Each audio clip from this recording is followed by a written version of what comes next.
বৈষম্য বিরোধী ছাত্র আন্দোলনের ব্যানারে ছাত্র জনতা নজিরবিহীন গণ অভ্যুত্থানে গত 5ই আগস্ট শেখ হাসিনার পতন হয়েছে। তবে এখন তাদের নানা উপায়ে পুনর্বাসনের অভিযোগ উঠেছে, যার ফলে যুদ্ধ এখনো শেষ হয়নি বলে মন্তব্য করেছেন বৈষম্য বিরোধী আন্দোলনের সঙ্গে সংশ্লিষ্ট অধিকাংশ সমন্বয়ক, শিক্ষার্থী ও সোশ্যাল মিডিয়া অ্যাক্টিভিস্টরা। এমনকি প্রতিবাদের প্রতীক হিসেবে তারা আবার নিজেদের ফেসবুক প্রোফাইলের ছবি লাল রঙের করেছেন। 10 নভেম্বর রবিবার অন্তর্বর্তীকালীন সরকারের নতুন করে আরও 3 জনকে উপদেষ্টা করা হয়, যাদের মধ্যে রয়েছেন আকিজ গ্রুপের ব্যবস্থাপনা পরিচালক শেখ বশির উদ্দিন ও চলচ্চিত্র নির্মাতা মোস্তফা সরোয়ার ফারুকী। এরপরই পূর্ববর্তী সময়ে তাদের বিতর্কিত কর্মকাণ্ডকে ঘিরে সমালোচনার ঝড় ওঠে। এই ঘটনার পর সর্বপ্রথম আবারও ফেসবুকে প্রোফাইল লাল করার আহ্বান জানান সোশ্যাল মিডিয়া অ্যাক্টিভিস্ট ও রাজনৈতিক বিশ্লেষকরা। ফেসবুকে লিখছেন, জুলাই শেষ হয় নাই, আসেন আমরা আমাদের প্রোফাইল ফটো আবার লাল করে রাখি।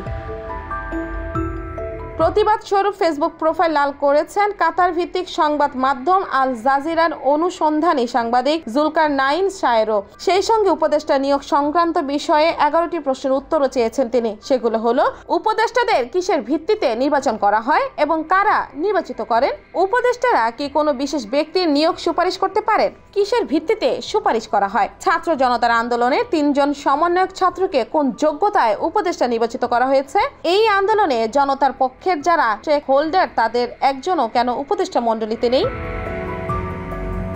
বাংলাদেশকে নিয়ে গুজব এবং অপপ্রচার চলছে বলে মন্তব্য করেছেন তথ্য ও সম্প্রচার উপদেষ্টা মোহাম্মদ নাহিদ ইসলাম। সচিবালয়ে মন্ত্রণালয়ের সভাকক্ষে দেশের বিভিন্ন টেলিভিশনের মালিক ও প্রতিনিধিদের সঙ্গে বৈঠক শেষে তিনি সাংবাদিকদের কথা বলেন। তাই এই অপপ্রচারকে কাউন্টার দেওয়ার জন্য বাংলাদেশকে নিয়ে যে অপপ্রচার হচ্ছে এবং প্রকৃত সত্যটাকে তুলে ধরার জন্য আমাদের কিন্তু সরকার সহ গণমাধ্যমের সংশ্লিষ্ট সকলকে ঐক্যবদ্ধভাবে আসলে কাজ করতে হবে। NY Bangla news.